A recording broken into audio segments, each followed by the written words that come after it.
Como es habitual, cada año en esta recta final hacemos nuestro seminario de planes de pensiones para incidir en la importancia de este vehículo de inversión en lo que es la planificación patrimonial de los ahorradores. Como también es habitual, contamos con la gestora Dunas Capital, para nosotros una, y si no la mejor de las gestoras de planes de pensiones de nuestro país, como ya saben todos ustedes, con el objetivo de preservar los patrimonios que tenemos en los planes de pensiones y aprovechar con ello todas las oportunidades que el mercado nos da. Para ello vamos a contar con dos entrevistas que le vamos a hacer a Borja Fernández Galianos, el director comercial de Dunas Capital, y también vamos a contar con el director de inversiones, con Alfonso de Benito, que nos va a ayudar a entender por qué este éxito en la gestión que esta gestora lleva haciendo desde hace muchos años, y que este año, que no ha sido nada fácil, sobre todo en el comienzo de año y en el mes de abril,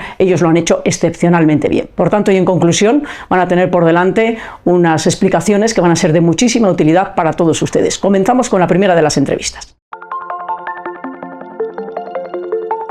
Como les decía hace un instante, vamos a comenzar con la primera de las entrevistas a Borja Fernández Galiano, el director comercial de Dunas Capital. Borja, bienvenido un año más. Muchas gracias, María Jesús. Encantado de estar aquí un año más con vosotros. Y a nosotros es que nos encanta hablar de los planes de pensiones. Yo siempre he sido una enamorada de este vehículo de inversión porque es muy necesario, porque es un complemento a los planes de pensiones, porque nos da ventajas fiscales y porque siempre ha sido una maravilla durante muchos años. Y la verdad es que soy una enamorada y no vamos a dejar de hacer esto porque espero que le vengan tiempos mejores a los planes de pensiones, porque realmente, insisto, son muy necesarios y gestionarlos bien es muy importante y no sé, insisto, es crítico el hacer esto bien. Cuéntanos, yo hacía ya un matiz, ¿no? Que no pasamos por buenos momentos en los planes de pensiones, ¿no? ¿Cómo tenemos este sistema en nuestro país que realmente es muy mejorable? Pues sin duda, María Jesús, nosotros también desde aquí queremos apoyar un poco el producto y la industria, porque evidentemente es muy necesario y ahora más que nunca, y nosotros para eso tenemos una gestora dedicada dentro del grupo a intentar mejorar este sector y esta industria, pero desgraciadamente no somos muy positivos, porque me preguntabas por el sistema. Bueno, pues el sistema básicamente, o sea, no vamos a decir que está quebrado, porque las pensiones, gracias a Dios, se siguen pagando, todos los años los pensionistas siguen cobrando, pero el sistema está en una situación muy precaria. Por poner un dato, a día de hoy más o menos las prestaciones suponen un 3% del PIB, y los expertos, sobre todo la AIREF, tenemos estudios de un montón de agencias, de FEDEA, de la AIREF, están estimando que para el año 2050 el sistema va a tener un déficit de alrededor de 130.000 millones de euros, que parece la cifra corta, pero es una salvajada. Esto supone aproximadamente un 9% del PIB actual del país, ¿no? ¿Y esto por qué es así? Pues básicamente porque hay una descompensación muy importante entre los ingresos y los gastos. Para cualquiera que haya gestionado un presupuesto alguna vez en su vida, aunque sea el presupuesto de su propio hogar, el presupuesto familiar, sabe que si los ingresos crecen, los gastos pueden crecer, pero que si los ingresos decrecen, los gastos tienen que forzosamente caer. Sí. Y esto, desgraciadamente, no es algo que parece tan obvio, no lo estamos viendo así, porque el Sistema Nacional de Pensiones lo que está haciendo es todo lo contrario. Está haciendo crecer los gastos mientras que los ingresos se están reduciendo, ¿no? Está haciendo crecer los gastos con medidas tan, en mi opinión, desacertadas como la indexación del crecimiento de las prestaciones al IPC, saliendo del sistema anterior, que era un mecanismo de sostenibilidad, donde había una serie de fórmulas y se valoraban otras muchas cosas, no solo el crecimiento de la inflación, y esto está haciendo que las prestaciones, con esta inflación que tenemos creciente en los últimos años, pues estén creciendo de una manera bastante importante, mientras que los ingresos están decreciendo porque cada vez hay menos contribuyentes al sistema, es decir, cada vez hay menos gente pagando para que esos... Tú cuando lo escuchas, si eres un pensionista y dices, bueno, normal que me lo suban con la inflación, no voy a perder poder adquisitivo, claro, pero el tema está en, la pregunta siempre incómoda es, ¿nos lo podemos permitir? Exacto. Es decir, la pregunta incómoda es, ¿nos podemos permitir esto sin dañar a las generaciones que vienen detrás? Y luego hablas con algunos pensionistas y dices, no, yo cobro y ya el que venga detrás que se preocupe. Exacto, claro. Es un planteamiento un poco egoísta. Exacto, pero... esa actitud egoísta nos va a llevar a que, precisamente lo que decimos, las generaciones que vienen detrás, que se van a encontrar con esto, tengan tengan que gestionar sus finanzas, su vida y sus patrimonios y sus carreras profesionales contando este problema. Totalmente. Es decir, que y en un momento no tiene visos de que les vaya a mejorar a las generaciones que vienen detrás, lo que nos está... Y en un momento donde la pirámide, además, que ya lo sabemos, esto no estamos descubriendo aquí la pólvora, pero se ha invertido de manera sustancial. Es decir, en España cada vez hay menos contribuyentes al sistema y hay más prestatarios, hay menos trabajadores y más pensionistas, ¿no? Por darte un dato, en España más o menos de manera anual se están pagando en torno, en términos de prestaciones de pensión, unos 200.000 millones de euros anuales, ¿no? El 98% de estas prestaciones vienen del primer pilar, es decir, la pensión pública, mientras que el segundo pilar y el tercer pilar, que luego veremos cómo se han perjudicado con las últimas reformas que han implementado los diferentes gobiernos que han ido accediendo, pues representan un 0%, bueno, un 2%, pero es prácticamente nada, ¿no? Y de estos 200.000 millones de euros que se pagan anualmente, ya solo el 70% provienen de contribuciones de trabajadores que están alimentando el sistema. El otro 30% ya es deuda pública que estamos engordando. Entonces quiere decir que cada vez hay menos gente que está soportando un sistema que lógicamente a día de hoy se sigue pagando porque emitimos deuda, pero que hasta dónde puede llegar, ¿no? Y sobre todo por lo que hablábamos del tema de la longevidad. Yo me quedé muy sorprendido porque estuvimos en un foro en Estados Unidos hace bien poco hablando con compañías de seguros y nos decían las compañías de seguros que los cálculos actuariales que están haciendo ellas a previsión a futuro están estimando ya que los nacidos hoy en día, o sea, una persona que haya nacido en 2025, 2024, 2026, en los tiempos en los que corren, puede llegar a vivir 150 años. Y de hecho ellos están aumentando el cálculo actuarial para las pólizas de seguro a 120 años, ¿no? Entonces imaginaos en un país donde la gente se jubila a los 67, 70 años. No hay sistema que sostenga eso. No hay, si te quedan otros 60 años... Llegando a los 100. No, ni llegando a los 100. Pero si encima estamos aumentando la esperanza de vida sin aumentar el periodo laboral, pues claro, no hay persona que pueda vivir 60 años sin tener ingresos, ¿no? Si ya es difícil, ya es muy caro vivir, imagínate vivir sin ingresos. Y no hay sistema que soporte, no hay sistema público que soporte el tener que pagar la manutención de todas esas personas casi tanto tiempo en inactivo como en activo, es decir, exacto. Y sobre todo, como decía, en España, donde yo recuerdo, por ejemplo, la generación del baby boom, que es la que se va a empezar a jubilar en los próximos años, pues en los años 70, que es un poco 60, 70, pues nacían unos 800.000 niños al año, solo en España unos 800.000 niños al año. La cifra a día de hoy de nacimientos en España es de 300.000 al año, en torno a 300.000. Es decir, hay menos de la mitad de nacimientos, hay un déficit de 500.000 personas anuales que son los que van a pagar esas prestaciones a los jubilados en el futuro. Entonces, por eso digo que nosotros somos muy pesimistas, creemos que el sistema, lógicamente, pues adolece de mucho de presupuesto y que pues, decía al principio, no está quebrado porque de momento se siguen pagando las pensiones porque tiene visos de... Pero el quebrado no es conceptualmente de quiebra y ya no paga, sino que es insostenible. Es insostenible, eso lo sabemos todos los que nos dedicamos a esto. Y sobre todo que los jóvenes se den cuenta de esto para planificar su vida. Y para ahorrar. Invertir, y que las familias lo tengan muy en cuenta para que se gestione correctamente el patrimonio familiar y que de eso se les pueda dejar algo a los chicos que más que nunca les va a venir bien en el futuro. Es decir, la familia tiene que tener esto en cuenta a la hora de hacer la planificación completa patrimonial de la familia, porque este es el entorno al que vamos a ir sí o sí, y luego el que lo va a pagar aquel que mire hacia otro lado, no lo tenga en cuenta, no planifique, viva al día como si fuera a morir mañana, que va a ser que no, porque hay que vivir como si fuera el último día, pero planificar como si fuéramos a vivir 150 años, porque los recursos se acaban y de algún sitio tienen que venir. Por eso somos muy defensores del ahorro, de los fondos de inversión, de los, ¿verdad? de los planes de pensiones para tener ventajas fiscales, que ese es otro de los hándicaps muy duros que tenemos, es decir, de cómo se detrae, ¿no? El sector público, cómo detrae del sector privado más que nunca con toda la parte de los impuestos, y bueno, pues es una situación compleja financieramente hablando que hay que gestionarla. Hablemos de esa famosa ley que hay por ahí de reforma de las pensiones que ni van ni vienen ni se sabe en qué punto está y que yo ya no me acordaba ni que existía,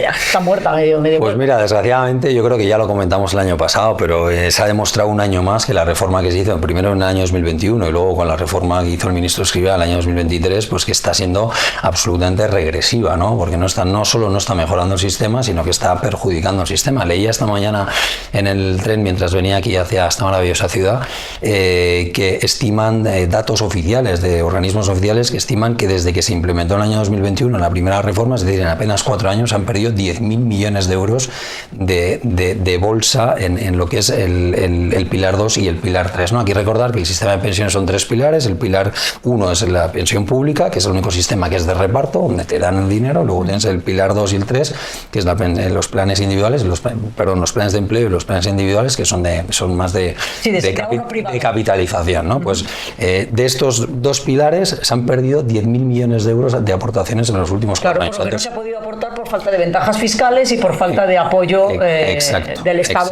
hacia este vehículo. Exacto. Entonces creemos que lógicamente ha perjudicado al tercer pilar, porque no solo nos ha desarrollado el segundo pilar, que ahora veremos, sino que el tercer pilar es donde se ha detraído todo el dinero, ¿no? Por poner un ejemplo, en España el 98% de España es un sistema de reparto. El 98% de las pensiones que reciben los pensionistas vienen del primer pilar, ¿vale? Y esto comparativamente con cualquier otro país, pues es absolutamente una salvajada. Pero no solo eso, sino que la tasa de sustitución, esto que es un concepto un poco técnico, pero básicamente lo que viene a decir es cuánto supone el importe de tu pensión con referencia a lo que tú has aportado al sistema, ¿no? A tu media de lo que has aportado al sistema. Pues en España estamos hablando de que la tasa de sustitución es en torno al 80%, mientras que la media de los países de la OCDE, del mundo desarrollado, está por debajo del 40%. Es decir, en España el gobierno o el sistema público aporta probablemente demasiado a la pensión, y eso desincentiva el que haya planes de pensiones individuales y planes de pensiones privados. Pero es que encima esta reforma, hemos comentado en sucesivas ocasiones, lo que pretendía era favorecer los planes de empleo, pero es que a día de hoy solo se ha creado un plan de empleo desde que se implementó la reforma, que es el plan de empleo de los trabajadores de la construcción, con un importe muy reducido, y no se han creado más. Con lo cual, ¿por qué? Porque no se ha hecho el reglamento para desarrollar las comisiones de control, porque un montón de razones que hay ahí, pero la realidad es que se perjudicó el tercer pilar a través de esa rebaja tan agresiva de la fiscalidad, que pasó de 8.000 euros a 2.000, luego a 1.500. Es donde estamos, aportar 1.500 al año para poderse desgravar. Eso es, y sin embargo los planes de empleo no se han desarrollado hasta el punto, fíjate, María Jesús, que la propia administración no da ejemplo, porque la administración pública tiene un plan de empleo, que es el de los funcionarios públicos, que llevan sin aportar dinero desde el año 2011. Es decir, llevan 14 años el gobierno, y con todos los gobiernos, esto ya no solo este gobierno que tenemos, sino todos los gobiernos sucesivos de 2011 hasta 2021 no han hecho una sola aportación al plan de empleo público, con lo cual estás dando un ejemplo malísimo, ¿no? Se crean muy pocos, el único que hay no funciona, y te has cargado el tercer pilar y estás teniendo ese drenaje de dinero en las pensiones, en los planes individuales, ¿no? En las pensiones privadas. De los planes de empleo. ¿Cómo veis lo de los planes de autónomos, ¿no? Que algunas entidades han estado sacando y que bueno, ahí dejan aportar algo más, con lo cual tiene el gancho de que tienes una aportación superior a los 1.500, pero que bueno. Sí, pero igual, es verdad que tienen una aportación mayor. Estamos hablando ya de unos 5.000 euros frente a los 1.500 de los planes individuales. Solo para los autónomos, punto 1. Exacto. Y luego, si tú eres autónomo, no puedes pasarte a un plan individual, no puedes movilizar tu dinero, ¿no? Pero el día de mañana te quedas atrapado ahí. Exacto, estás ahí atrapado. Pero es que los planes de autónomos tampoco han sido desarrollados reglamentariamente. También hay un poco de confusión con respecto a quién tiene que hacer qué, cómo y cuándo, ¿no? Hasta el punto de que, fijaos, por poner otro dato, en España más o menos hay como unos 3 millones de autónomos a día de hoy cotizando, ¿no? Estos 3 millones de autónomos se estima que en el conjunto de la tarta del dinero que hay en pensiones a día de hoy representan como unos 40.000 millones de euros, que parece una barbaridad, pero si hacemos la división, eso quiere decir que cada autónomo tiene aportados a un plan de autónomos 13.000 euros. Con 13.000 euros no llegas a nada. El día que tú te vayas a jubilar no te da ni para el primer año. Para el primer año. Con lo cual ahí realmente el recorrido es enorme, ¿no? Y desde que se ha implementado la reforma, apenas me parece que el sistema ha absorbido 300 millones de euros en planes de autónomos, que es nada. ¿Y por qué? Porque hay una incertidumbre jurídica, hay una incertidumbre fiscal, hay una incertidumbre que rodea todos estos productos y que la gente está haciendo que se retraiga. Y ya no te hablo de los planes individuales, donde ahí Claro, con la rebaja fiscal, pues directamente, no voy a decir que han matado el producto, pero lo han dejado. Claro, es que solo podemos aportar 1.500, con lo cual directamente, hombre, se sigue aportando porque menos es nada, con una fiscalidad que aumenta y aumenta y aumenta, pero si metes solo 1.500 frente a 8.000, imagínate lo que podía estar creciendo todo lo que teníamos en los privados. Totalmente. Esto de cara a ustedes como ahorradores e inversores en ese contexto que Borja explicaba muy bien, complejísimo para los próximos años, lo que les llevamos a decir es que esa capacidad de ahorro que tienen, lo que no les interese meter en planes de pensiones si pasa de los 1.500, que lo dejen en fondos de inversión, no que ustedes no ahorren porque no hay un plan de pensiones, porque hay que pensar en el ahorro para el futuro y para las pensiones, para complementar el sistema, complementando ambos vehículos de inversión, ¿no? Porque al final sí o sí hay que ahorrar para el futuro. Borja, hablando del futuro, ¿cuál crees que debería ser la reforma, ya para terminar? ¿Cómo deberíamos ver esto para que fuera correcto, ¿no? Y que las familias realmente y aumentase lo que tenemos en planes de pensiones y las familias viesen que se les apoya fiscalmente en todo esto? Bueno, pues hay una serie de medidas que yo creo que más o menos todo el mundo está de acuerdo, no solo aquí en España, sino diferentes organismos a nivel europeo que están haciendo recomendaciones. La OCDE mandó el otro día al gobierno de España, ligándolo además al desembolso de los planes de Next Gen para darnos dinero, una serie de recomendaciones, 30 en concreto, de cómo se podía mejorar el sistema, ¿no? Y a mí se me ocurren las básicas, ¿no? Que hemos comentado aquí muchas veces. Yo sé que alguna de ellas es impopular, pero es que hay que tomar medidas impopulares, medidas duras cuando tienes un sistema que relativamente exacto. Cuando ya no llegas a fin de mes y empiezas a tener las necesidades básicas en peligro, esto es lo que hay. Exacto, porque si haces o no me guste, toca recordar. Pues si haces una reforma, toca recordar. ¿Es impopular? Sí. ¿Es imprescindible? Sí. Claro. Pues no hay más de qué hablar. Hagámoslo. Exacto. Porque lo que decíamos es que si haces una reforma para mejorar el sistema y ves que el sistema empeora, pues lógicamente tienes que darle la vuelta, ¿no? Entonces, lo primero de todo, lógicamente, a mí me parece que tiene que ser ampliar los límites de la jubilación. Es decir, tenemos que jubilarnos más tarde. Desgraciadamente hay que trabajar más y más años, porque la esperanza de vida ha crecido, la longevidad, como comentábamos antes, ha crecido, y por tanto tienes que estar más años contribuyendo y más años trabajando. Hay que ampliar los límites de la jubilación. En segundo lugar, ya lo has comentado tú muy bien, María Jesús, tema de la fiscalidad. O sea, nos hemos pegado un tiro en el pie. ¿Por qué limitas a los planes de pensiones individuales, que debería ser un pilar importante del sistema? ¿Por qué limitas las aportaciones? Aquí recuerdo siempre que eso nos pasa no a los foráneos, nos pasa al resto de España. Es decir, como si no fuéramos todos españoles. Es decir, una discriminación más dentro de españoles terrorífica. Exacto. Porque los foráneos, porque las EPSVs de verdad pueden llegar hasta donde llegan, hasta los 5.000 hasta los 5.000. Pues fíjate, y el resto estamos en 1.500. Perdona, Borja, que te he cortado. No, tranquila.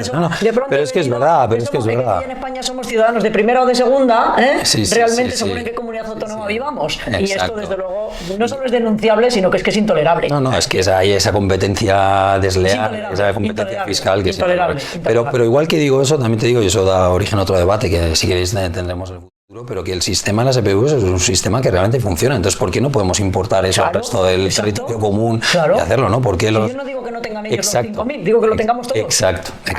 Porque nosotros no y ellos sí. O sea, es que eso es lo que no igualemos por abajo, vamos a igualar por arriba. A ver, señores, vamos a coger lo mejor y vamos a extenderlo. Exacto. Con lo cual está clarísimo. Entonces decíamos, ampliar la edad de jubilación, mejorar la fiscalidad. Una cosa muy importante, la que se habla poco, que es destopar los límites de la fiscalidad. Es decir, a día de hoy tú no solo únicamente te puedes deducir 1.500 euros, sino que el gobierno no te deja aportar más. Oiga, una cosa es que usted me diga que yo solo puedo deducir 1.500 euros, pero ¿por qué no voy a poder aportar yo 8.000 o 10.000 o 15.000 siquiera? Porque es para mi fondo de pensiones, para mi jubilación.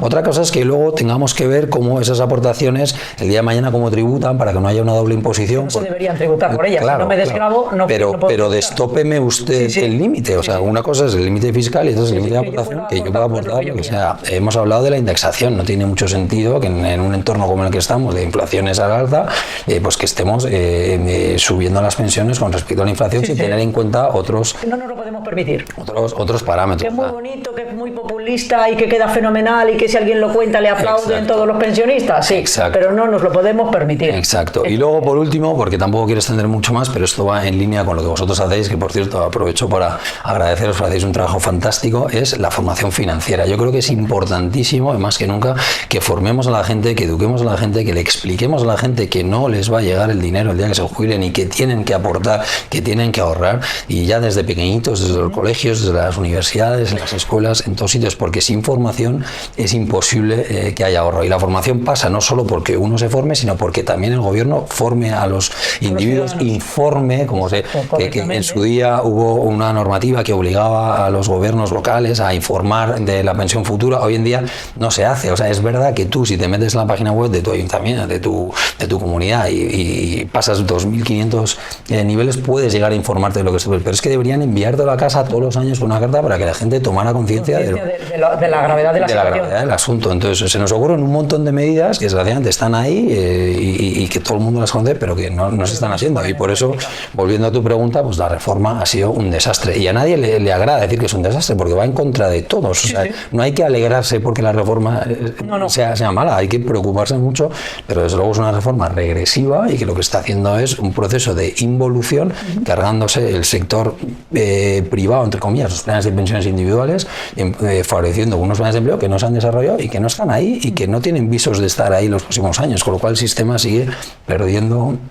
dinero y perdiendo pues bienestar futuro para los ahorradores, para los ciudadanos españoles y para las familias. Sin duda. Eso es un hecho. Yo confío en que, como siempre pasamos valles, ya sabes cómo va esto, ¿no? El valle y luego la montaña. Y es imprescindible que esto sea así, que volvamos, ¿no?, en algún momento a ver todo esto y que esto tenga una reversión en la que lo que hoy decimos que se tiene que mejorar lo veamos mejorado y que podamos contarlo en los próximos años. Esperemos que sí. Sí, Dios nos dará salud para ello, y tendremos la fortuna de verlo y nosotros estaremos aquí para contárselo a ustedes, de que esto ha mejorado. Pero mientras tanto, la conclusión con la que nos quedamos es: hay que seguir ahorrando, metamos al plan de pensiones lo que se pueda, el resto lo metamos a los fondos de inversión, tengamos educación financiera y no dejemos esto de lado en las familias, no solo a nivel individual, sino pensando en el grupo familiar, que es lo que en este país nos caracteriza y nos protege mucho. Pensar en la familia con poco egoísmo y con mucha generosidad, que eso es lo que protege a las familias siempre. Así que, Borja, muchísimas gracias. Muchas gracias a ti, María. Es un placer charlar con vosotros un año más. Muchas gracias. Y ahora, como les decía antes, vamos con la segunda de las entrevistas que hará Cristian, y vamos a tener al director de inversiones de Dunas Capital. Como les decía hace un momento, para mí, si no el mejor, por no quitarle mérito a otros, uno de los mejores gestores de nuestro país, Alfonso de Benito, al que van ustedes a escuchar cómo hacen de bien su trabajo. Así que les dejamos con esa entrevista.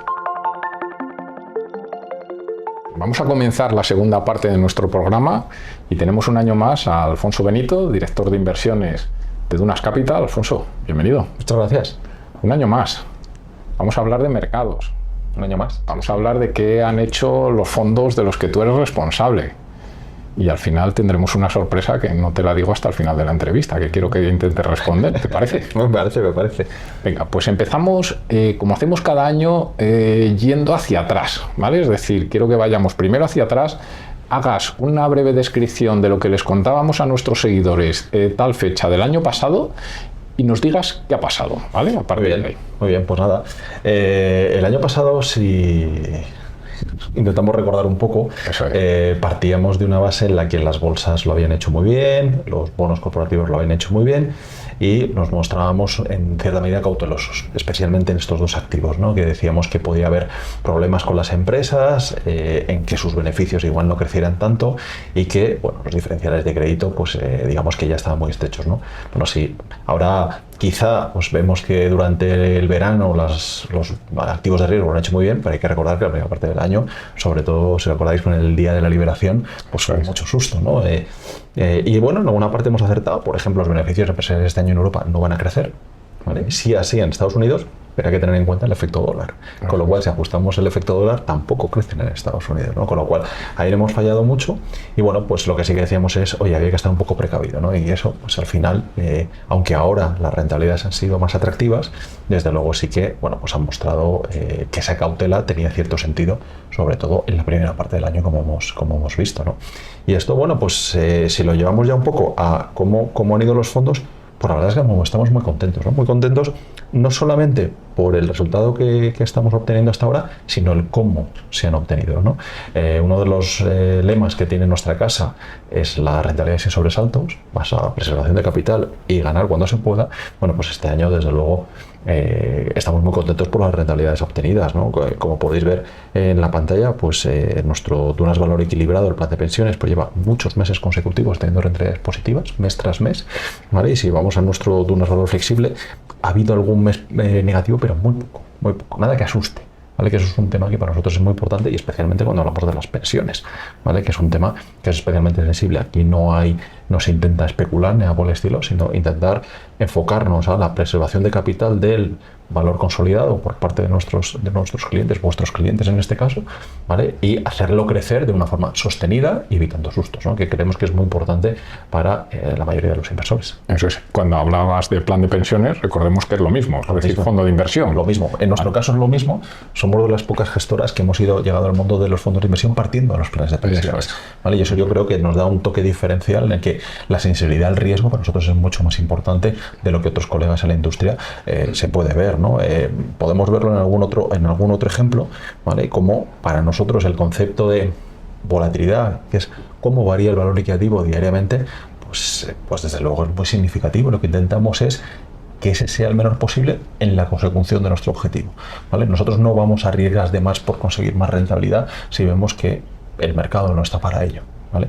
Lo que sí que buscamos es que tengamos movimientos tranquilos, ¿no? Eso es. Háblanos, por favor, y sobre todo porque nuestros seguidores seguro que lo ven por ahí, del concepto retorno absoluto. Sí. Es decir, es posible que en algunos medios los fondos digan, oye, son de retorno absoluto. ¿Le recordamos a los seguidores lo que es ese concepto y lo que supone a la hora de gestionar? Yo creo que es importante. Como filosofía suena como la octava maravilla del mundo, ¿no? Que es lo de intentar ganar dinero en cualquier circunstancia de mercado, ¿vale? Esto evidentemente no es magia, no es posible hacerlo diariamente. Lo que sí que se puede es, a través de una serie de combinación de activos y de estrategias, comprando aquello que en cada momento está más barato y vendiendo aquello que está más caro, e incluso sobrevendiendo, es decir, teniendo una exposición negativa a la evolución de algún activo. Recordemos el año 2022, en que los tipos de interés subieron muchísimo, sobre todo los fondos más conservadores perdieron mucho de su valor. Nosotros en Dunas lo que veíamos era que no tenía sentido tener tipos de interés negativos, especialmente la deuda pública a muy largo plazo, y hay instrumentos financieros que nos permitieron preservar el capital, que es nuestro primer dogma de fe, preservar el capital de nuestros inversores, y al final conseguimos que el valor liquidativo de nuestros activos, de nuestros fondos, terminaran subiendo, ¿no? Y esto básicamente vino por esta filosofía de retorno absoluto que nos permite hacer estas cosas, no como los fondos mixtos tradicionales en los que hay un benchmark en el que hay un 20% en bolsa, un 80% de renta fija o lo que fuere. Nosotros no tenemos benchmark, nuestro benchmark es ganar dinero. Y intentamos, en esa medida de ganar dinero, hacerlo de la forma más eficiente posible, ¿vale? Y eso, pues a veces utilizamos tácticas que otros gestores, porque no quieren o no pueden, no utilizan, ¿vale? Pero al final, la idea que subyace, como hemos contado antes, es cómo conseguir que todos los meses, si no se puede todos los trimestres, si no se pueden todos los años, si no en el horizonte temporal deseado, se consigan rentabilidades independientemente de que la bolsa suba, baje, los bonos. Esa es un poco la idea. Eso es. Has hablado de una cosa importante, horizonte temporal. Correcto. Es decir, remarcaremos luego cuando hablemos más de números y comparativos, pero sobre todo quiero llevarte a que has dicho, oye, retorno absoluto, intentar ganar en cualquier entorno de mercado. Hablemos del tiempo, es decir, porque el retorno absoluto implica que a lo mejor en momentos malos, como luego entrarás, puede ir bien, pero en momentos donde el mercado va bien, a lo mejor estoy más parado. Claro, esto sí, también es importante, ¿no?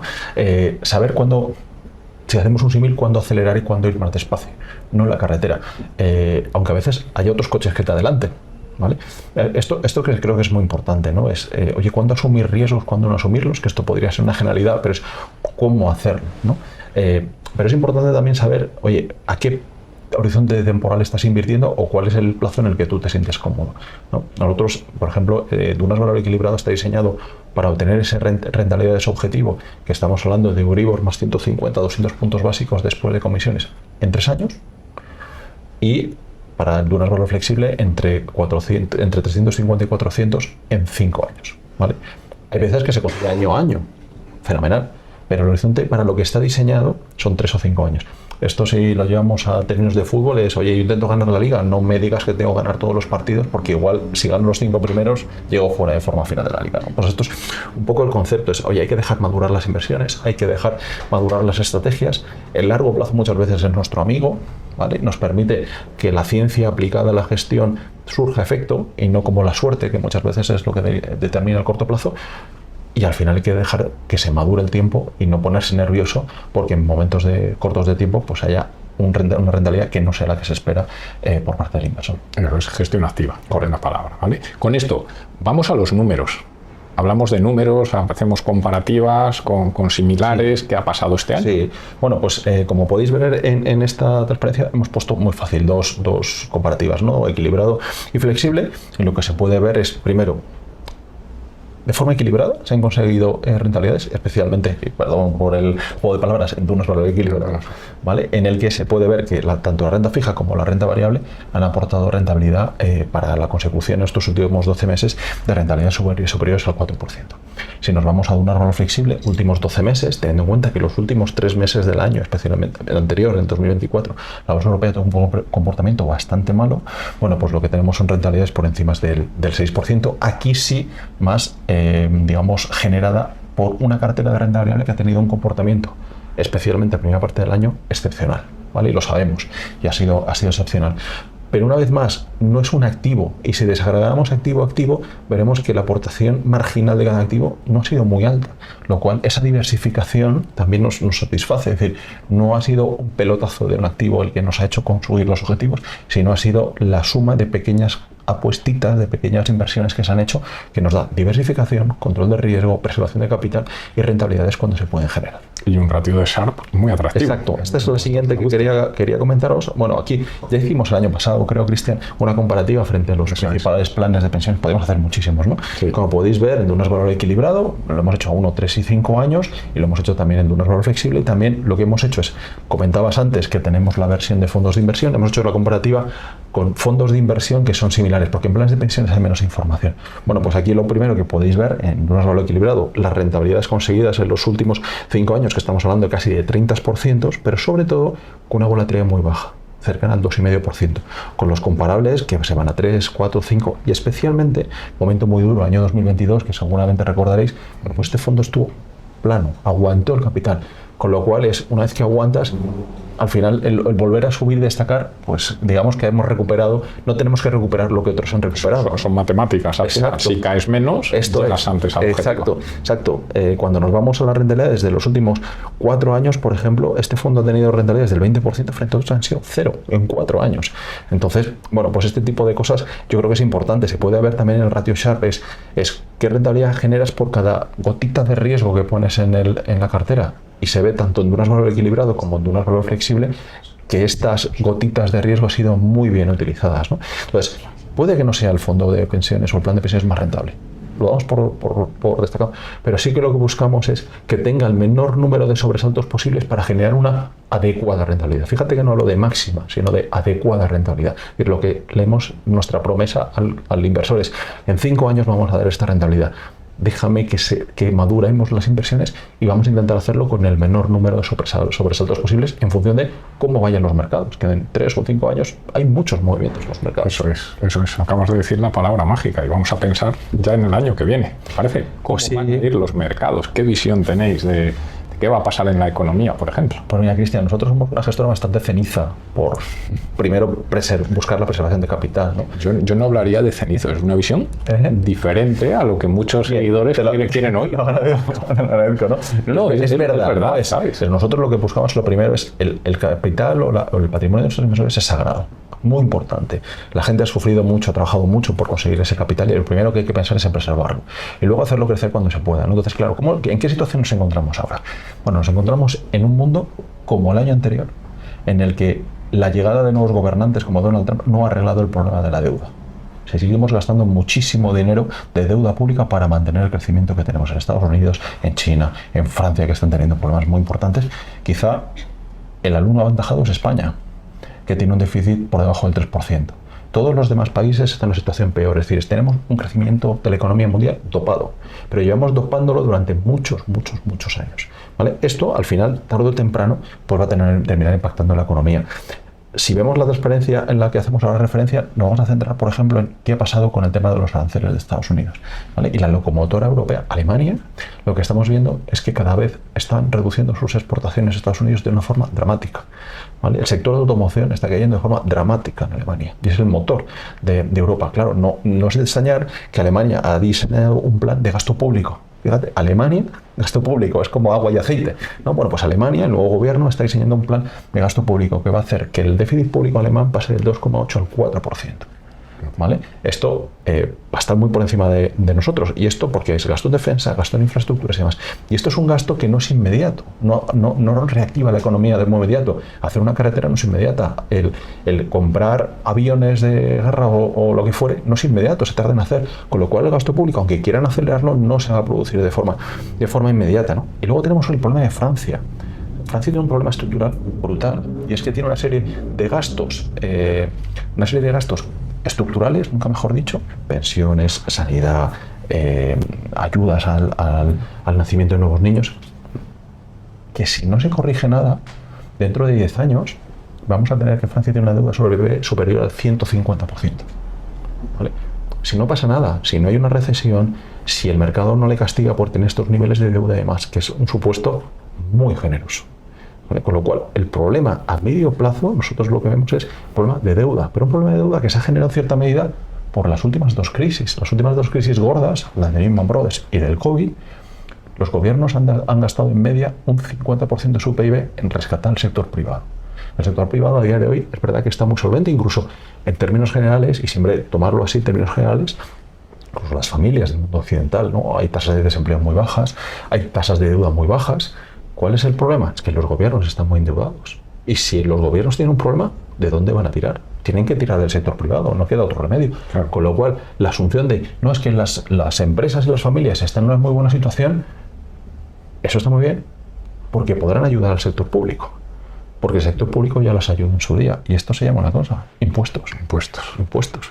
Y jamás impuestos han sido buenos para la actividad económica. ¿Qué ha hecho Estados Unidos? Ha subido los impuestos. Los aranceles son impuestos. Estamos hablando entre un punto y medio del Producto Interior Bruto americano.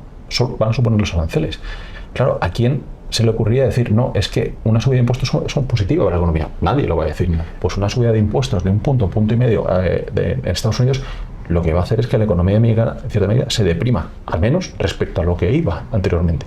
Por lo tanto, el comprar que los beneficios empresariales van a subir de la forma en que el consenso del mercado está estimando, en nuestra opinión, pues desde luego es demasiado aspiracional, podríamos decir, ¿no? Con lo cual, bueno, pues, nos parece que es un mundo en que la macroeconomía, aunque no lo parezca, y sobre todo en España, en que las cosas van mucho mejor de lo que fuera, la cosa está complicada. Está complicada. Y los bancos centrales, al menos en Europa, ya han hecho mucho de lo que podían hacer. Y ahora ya es el siguiente paso, y es ¿qué pueden hacer los gobiernos para mejorar la situación? Y los gobiernos están comprometidos por gasto público, por defensa, están comprometidos por gastos de infraestructura, por gastos ya estándar de envejecimiento de la población y demás. Con lo cual, para nosotros, igual no se materializa en el año 26, pero si no será en el 27, en el 28, en el 30, hay un riesgo de que los sectores públicos, no diría que colapsen, pero sí que exijan drenar riqueza del sector privado para sostener el sector público. Y esto, o hay un incremento de la productividad brutal por la inteligencia artificial y demás, o esto lo vamos a ver. Y vamos a ver cómo se va a trasladar riqueza al sector privado al sector público. Claro, es una situación bastante lógica, también visto lo que es. Y con esta visión macro que acabas de comentar, ¿qué valoraciones vemos en los activos financieros para los próximos meses? Claro, con todo esto, y que todos los economistas lo dan por cierto, que esto es así, lo que sorprende es ver los mercados financieros con esta exuberancia que están teniendo, ¿no? Las bolsas, las empresas privadas, la deuda corporativa, el oro, la plata, es decir, todo sube de una forma, ya no diría desaforada, pero sorprendente. Por ejemplo, la bolsa europea... Y además yo añadiría correlacionado. Todo sube, ¿no? Dices, la bolsa europea, es que las empresas europeas en conjunto este año no van a crecer los beneficios. Y la bolsa europea pues ha subido 15, 20%, 35, 40% la bolsa española. Y dices, oye, si no crecen los beneficios, ¿cómo es posible que crezcan estos múltiplos, ¿no? El euro, que encima incluso ha hecho que las empresas europeas en dólares sea más difícil exportar, ¿no? Dices, aquí no hay un poco de burbuja, ¿no? O al menos hay que estar muy ojo a visor, ¿no? Entonces, claro, cuando ves los bancos centrales ya nos están telegrafiando que el Banco Central americano pues puede que baje al 3% en los próximos 18 meses. Vale. El Banco Central Europeo que igual baja una vez más, ¿vale? Pero no va a ir a cero. Se van a quedar más o menos donde están. Miramos los tipos de interés. Claro, con esto que habíamos dicho antes de, oye, los gobiernos van a tener que endeudarse mucho, no parece lógico pensar que las rentabilidades de largo plazo, que es lo que hace que los fondos de inversión o los planes de pensiones que invierten en deuda pública a largo plazo suban, los tipos de interés vayan a caer. Si es que vamos a tener que emitir muchísimos bonos a futuro y ya no va a haber tantos compradores. Los bancos centrales no están comprando, los fondos de pensiones extranjeros no están comprando, los japoneses que históricamente eran compradores, ahora su bono a 30 años está al mismo nivel o por encima del bono alemán. Después de una depreciación del yen del 40%, pues alguien se pensará, oye, en vez de invertir en Alemania, invierto en Japón, con lo cual quitas demanda de los bonos alemanes, ¿no? Todo esto lo que nosotros creemos que va a hacer que las rentabilidades a largo plazo de la deuda pública suban. Es decir, los riesgos de la renta fija a largo plazo son elevados en deuda pública.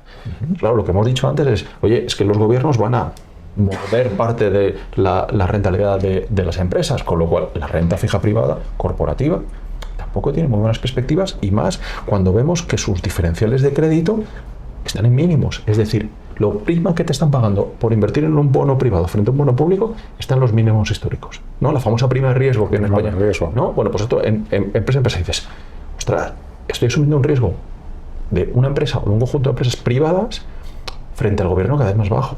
Vale que los gobiernos tienen riesgo, pero es que lo van a trasladar al sector privado, ¿no? Entonces, y cuando ya vamos a las bolsas y miramos, oye, por invertir en bolsa, ¿cuánta rentabilidad extra nos ofrecen? Pues es que tampoco te ofrecen mucha, ¿sabes? ¿Por qué? Pues porque nos estamos encontrando que las bolsas están descontando un porcentaje muy alto de los beneficios futuros, ya los tenemos metidos en valor presente. Fíjate, lo que está descontando la bolsa americana de los beneficios del año 25, 26 y 27, si le aplicáramos un múltiplo, el PER, ¿vale? ¿Cuántas veces estamos pagando el beneficio? Todavía estaría por encima de la media histórica del beneficio cada año. Es decir, que ya estamos dando por hecho que los beneficios de los próximos 3 años los estamos cobrando hoy y aún así estaría cara, ¿vale? En Europa es un poco menos, pero en Estados Unidos, por el tema de la inteligencia artificial y todo esto, está absolutamente disparado. Entonces, ¿qué igual pasa? ¿No? Esta frase de igual esta vez puede ser diferente, pero la historia nos ha demostrado que cuando las empresas americanas tienen un 40% de concentración, las más grandes, lo que está descontando el mercado es que estas empresas me pesan un 40, dentro de 3 años van a pesar un 50 o un 55% dentro de Standard & Poor's. Igual vamos a ir a comer a un restaurante de Nvidia o vamos a ir a tomar un café a Amazon, pero suena raro que no haya cierta corrección o que al menos se estabilice, ¿no? Y eso es un poco lo que nosotros vemos, ¿no? Es decir, oye, que la probabilidad de que esto siga yendo muy bien no es muy alta y que haya alguna corrección, sobre todo porque está todo muy caro, es un escenario bastante probable. Entonces, nosotros en ese escenario pensamos estar más conservadores, ¿no? Y lo mismo pasa con la renta fija. Fíjate, en la transparencia que podéis ver aquí, hemos sacado históricamente, con los diferenciales de crédito que hay para esta deuda renta fija, high yield histórico, en los próximos 3 años deberíamos tener una rentabilidad que si quitamos los cupones, históricamente es un menos 6% los próximos 3 años. Menos 6. Menos 6. Le sumas el cupón, a lo mejor es un 2% al año, con bastante variabilidad. Entonces, oye, por un 2% al año, ¿me merece la pena meterme en este riesgo? El Banco Central Europeo paga un 2%, sin ningún riesgo. Entonces, esto es un poco, ¿no? El juego que nosotros buscamos hacer es, oye, ¿dónde están los riesgos y dónde están las oportunidades? Ya lo vemos. Pocas oportunidades y bastantes riesgos, ¿no? Entonces, eso mostrará un poco por dónde estamos tomando los riesgos. Y luego ya esta no me he resistido a ponerla, ¿eh? Aquí podéis ver qué ha hecho las empresas americanas en este año, ¿no? Y por aquello de, oye, ¿estamos en burbuja o no estamos en burbuja? No lo sé. Pero hay señales de que puede indicar que estamos en burbuja. Este año, las empresas que cotizan en el Nasdaq y no tienen beneficios, incluso algunos que no tienen ingresos, son las más rentables. En cambio, las empresas que tienen beneficios y son pequeñas y medianas son las menos rentables en términos de bursátiles. Lo dices, cuando las empresas que son pura especulación están subiendo 30 y 40%, y cuando las empresas pequeñas rentables, con negocios sólidos, tienen rentabilidades que son del 5%, igual nos estamos perdiendo algo. Igual estamos apostando a castillos en el aire, ¿no? El cuento de la lechera, que aquí en esta casa es muy valorado, pues a lo mejor hay que pensarse que igual nos hemos pasado de rosca, ¿no? Entonces, bueno, nosotros vemos bastantes riesgos en este aspecto, y que esos riesgos, aunque se asuman, tampoco van a pagar mucha rentabilidad. Con lo cual, mejor no tomarlos. O tomar los menos posibles. O tomar los menos posibles, y más aplicando la filosofía de gestión que persigues, ¿no? Y con esto te voy a comprometer un poco. Es decir, ahora lo que interesa a los inversores es todo esto que has contado, ¿vale? ¿Cómo lo vas a hacer en los planes de pensiones, en los fondos de inversión? ¿Qué vas a hacer en los próximos, o intentar hacer en los próximos 12 meses en los fondos de inversión? Pues fíjate, Cristian, y lo hemos puesto en esta transparencia. Nosotros siempre hablamos de dos palancas, dos botones, ¿no? De generación de rentabilidad, preservación de capital, ¿no? Que muchas veces no son compatibles, ¿no? O aplicas una o aplicas otra. Tener las dos palancas activadas es complicado, ¿no? Bueno, pues claramente hemos activado el botón de preservación de capital, ¿vale? Esto, alguno podría decir, hombre, pero es que entonces no me vas a dar la rentabilidad que me has prometido. Digo, en el corto plazo. Hay que pensar que es mucho más rentable evitar caídas que conseguir subidas, ¿vale? Pues estamos en un escenario en el que vemos posible caídas que sean catastróficas, no, pero el ahorrarte una caída de un 10 o un 15%, que sería muy sano, no ocurriría nada. Que si el B75 cayera un 15%, lo que haría es que lo que llevamos de año, en vez de subir un 40, suba un 25, que sería súper sano. Bueno, pues claro, esto puede pasar, ¿no? Entonces, nosotros estamos ahora mismo en un escenario de preservación de capital, en el que en la parte de renta fija nos hemos centrado en bonos de corto plazo, de muy alta calidad, en el que, aunque los gobiernos, digamos, permíteme la expresión, metan mano, aún así van a poder pagar sus deudas sin ningún problema. Sector financiero, en el que después de todos los ajustes que hemos hecho durante los últimos años, especialmente en el sur de Europa, siguen siendo muy solventes. Otra cosa es que los beneficios caigan un poco, que puede ser, ¿vale? Estamos sentados ahí, y en la parte de renta variable, un nivel de riesgo bajo, con coberturas, como nosotros muchas veces hacemos, ¿vale? En el que tenemos cubierto riesgo Francia vía opciones, tenemos riesgo europeo cubierto, y en el que nos hemos alejado de lujo, tecnología con esos múltiplos súper exagerados y demás, y estamos centrados en lo que genera beneficio a corto plazo. Empresas de electricidad, que además son críticas a nivel mundial para la inteligencia artificial. Si no se invierte en redes de electricidad, no va a haber inteligencia artificial, porque consumen muchísima energía, y ahí tenemos Iberdrola, tenemos E.ON como una de las apuestas más importantes. Empresas de telecomunicaciones, que se está produciendo una concentración importante dentro de Europa.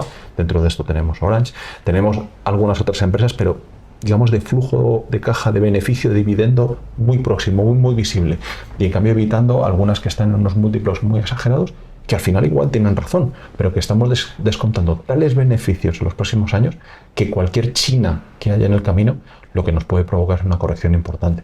Insisto, preferimos ser conservadores, y en esta ocasión aún más, sobre todo porque hemos tenido un año en el que, para nuestra opinión, ha sido demasiado bueno para el entorno macroeconómico geopolítico que tenemos, que lo que esperamos tanto en la parte de renta fija corporativa como en la parte de bolsa.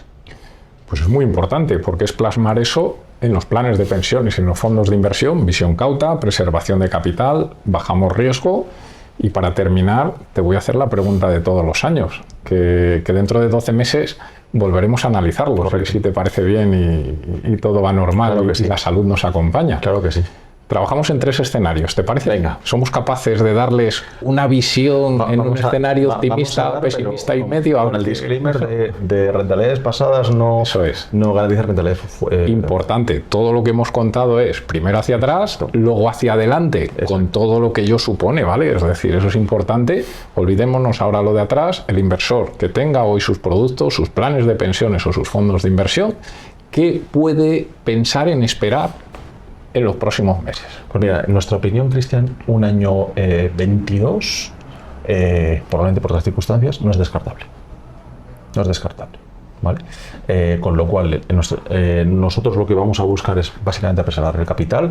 Un escenario negativo, no de la Tercera Guerra Mundial, para entendernos, pero negativo, sería tener rentabilidades por debajo de la inflación, ¿vale? Un escenario normal sería rentabilidades entre inflación y 4 o 5%, y un escenario muy positivo sería tener rentabilidades superiores a ese 4 o 5%, tal y como estamos posicionados. Dicho lo cual, raro será que el mercado nos dé alguna oportunidad de poder asumir más riesgo cuando las valoraciones se ajusten y poder incrementar esa rentabilidad. Pero a día de hoy, si nada cambia, tanto los fondos como los planes de unas van a estar en modo conservador, activado el botón de preservación de capital, en el que la exposición a activos de riesgo, tanto bolsa como sobre todo la parte de high yield, va a ser muy baja, muy centrado en empresas de beta baja, de preservación de capital, de flujo de caja muy constante, en el que ese dividendo nos va a proteger de parte de los posibles movimientos que va a haber. Vamos a seguir dando pocos sobresaltos a los inversores y si nada cambia, voy a ser sincero, es difícil que alcancemos ese objetivo tendencial para este año. Pero lo que sí que vamos a hacer es trabajar para evitar que, si los riesgos que estamos viendo se materialicen, aguantar ese valor liquidativo y, si nos da la oportunidad, incrementar el riesgo para que los siguientes años esa rentabilidad florezca y compense lo que no hemos generado durante este año. Importante lo de los siguientes años, es decir, que el escenario que estamos haciendo es 10, 12, 14 meses, pero acuérdate de lo que decíamos, por terminar recordándolo, el periodo de maduración objetivo. Exacto, para nosotros es muy importante. Nosotros todos los días nos levantamos pensando en los próximos 3 o 5 años para flexible. Lo que ya está hecho, ya no. Entonces, si pensamos en ese Euribor más 200, que sería 4% al año, ¿qué nos va a hacer conseguir en equilibrado en los próximos 3 años una rentabilidad entre el 13 y 15%?